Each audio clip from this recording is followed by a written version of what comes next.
Smart meter जी का जंजाल बनने वाला है। जी का जंजाल बनने वाला नहीं है, जी का जंजाल बन चुका है। बिहार में स्मार्ट मीटर को लेकर फिर मचा बवाल। मेरा नाम है गुलाम और आप देख रहे हैं न्यूज़ पब्लिक बिहार। आखिर क्यों बिहार में स्मार्ट मीटर को लेकर बवाल मचा हुआ है? स्मार्ट मीटर का नाम सुनते ही लोगों के पसीने छूट जाते हैं और स्मार्ट मीटर का सबसे ज्यादा बिहार में ही विरोध किया जा रहा है। तमाम पहलुओं पर बातचीत करने के लिए हमारे साथ डॉक्टर जितेंद्र यादव जी है कि स्मार्ट मीटर का रिचार्ज खत्म होते ही चाहे रात का 2 बजता हो या 3 बजता हो, उसी समय घर अंधेरा में तब्दील हो जाता है। ये भी कारण है कि लोग स्मार्ट मीटर का विरोध कर रहे हैं। स्मार्ट मीटर को समझाइए, ये स्मार्ट मीटर है क्या? देखिए, स्मार्ट मीटर जो है उसमें आपको रिचार्ज बैलेंस रखना है जी। नहीं रखिएगा तो निश्चित तौर पर कटेगा जी। लेकिन ये है कि स्मार्ट मीटर का जो बिलिंग है, ये सबसे बड़ा समस्या है कि किस इलाके में किस तरह से उसका पैसा कट रहा है। ये बहुत बड़ा प्रश्न है, इसको लोग समझ नहीं पा रहे हैं। लाइन जो घर में ले रहे हैं और कभी कभी बराबर सुनते होंगे कि आज रिचार्ज कराया और कल खत्म हो गई।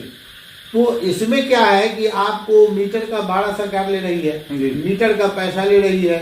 उसके बाद ऑटोमेटिक है कि 2 महीना 4 महीना आपको जब तक उसका मीटर में जो खर्च हो रहा है, सरकार तो हम लोगों का शोषण करिए रही है, इसमें कोई शक नहीं है। एक बार भी हमको हिचक नहीं है बात बोलने से। लेकिन जो मीटर में पैसा लग रहा है आपको, वो पैसा सरकार नहीं दे रही है, वो पैसा आपके से वसूल कर रही है। मीटर का पैसा नहीं वसूल हो जाता है, तब तक आपका बिल ज्यादा कटेगा। दूसरा एक और बात है, इंपॉर्टेंट बात मैं बता देता हूँ आपको कि हमारा जो बिहार में बिजली है वो कई भागों में बांटा गया है। तो जो कमर्शियल है, उसके बाद आपको घर का बिजली है, और भी बहुत तरह की बातें हैं। इसको ये करना पड़ेगा कि हमारे घर परिवार में यदि 2 आदमी 4 आदमी है तो इसको कौन सा श्रेणी में इसको रखा है, समझ गए ना? यही जानकारी ये लोग नहीं दे पा रहे हैं और ये बिजली विभाग की लापरवाही कहेंगे या उनकी मिलीभगत कहेंगे। ये लोग क्या करते हैं कि मान के चलिए कि हमको जहाँ 500 का रिचार्ज है और सेकेंड कैटेगरी में फर्स्ट कैटेगरी में हमको रखती है तो इसका बिल ज्यादा आ जाता है। तो मेरा जलता कम है, घर में बॉल पंखा कम जलता है और बिल ज्यादा आ जाता है। तो ये परेशानी हमारे साथ है और यही कारण है कि हम लोग मीटर के खिलाफ बोलते हैं। स्मार्ट मीटर, डिजिटल इंडिया जिसको आप कहते हैं, उसी का एक भाग है आपको स्मार्ट मीटर। लेकिन ये पता है आपको कि नेटवर्क नहीं रहता है। यदि आप घर में सुरक्षा के दृष्टिकोण से मीटर घर में लगा देते हैं तो आपको घर में नेटवर्क यदि नहीं है तो आपका पैसा खत्म हो गया और नेटवर्क नहीं है तो उस समय ना आप पैसा डाल सकते हैं ना बिजली, पैसा रहते हुए भी आपको बिजली नहीं मिली। तो स्मार्ट मीटर को चलने के लिए नेटवर्क का होना बहुत बड़ा जरूरी है। अरबों का स्मार्ट मीटर आप लगाने जा रहे हैं, वो पैसा किसका है? जनता का है। क्या ये बात कहने में कोई दिक्कत नहीं है? जनता का पैसा आप गुड्डी की तरह उड़ा रहे हैं और एक बैठक नहीं कर रहे हैं कि स्मार्ट मीटर हम क्यों लगा रहे हैं, इसके बारे में बता नहीं रहे हैं।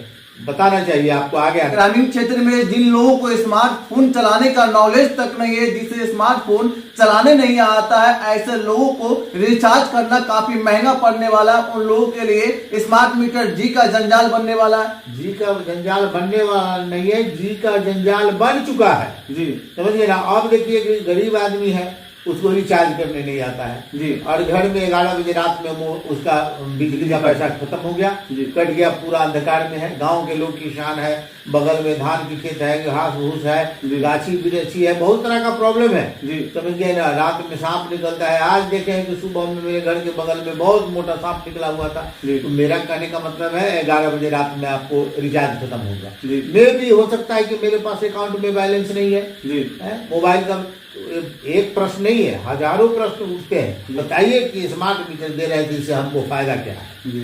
जगह जगह चौपाल लगा करके आप मीटिंग करना पड़ेगा, आपको बताना पड़ेगा, आम सभा करना पड़ेगा आपको। कैसे वोट लेने के लिए आप लोग आते हैं, मंच लगाते हैं, माइक लगाते हैं, अपना वोट कलेक्ट करना होता है तो रंग बिरंग की बातें बोलते हैं आप। लेकिन अभी वर्तमान समय में जब स्मार्ट मीटर लगाना है तो आपने इसके साथ एक बैठक नहीं किया। आप लोगों के साथ बैठिए। APL BPL जैसे सुविधाएं दी जा रही थी, लेकिन स्मार्ट मीटर के लग जाने से गरीब को भी उसी कैटेगरी में रख दिया गया। एकदम गरीबों के साथ बहुत बड़ा दिक्कत हुआ है, बहुत परेशानी है। उनके बहुत सारे परिवार हैं जिसमें अभी आपको स्मार्टफोन नहीं है, कैसे उसका रिचार्ज होगा, किससे जाके करवाएगा? वो समस्या तो बड़ी है। और आप तमाम लोगों का विचारधारा क्या है, हमें कमेंट बॉक्स में जरूर लिखे। और हमारे चैनल पे पहली बार आए तो न्यूज़ पब्लिक बिहार को यूट्यूब पे सब्सक्राइब कर ले, फेसबुक पेज पे देख रहे तो फॉलो करना ना भूलें।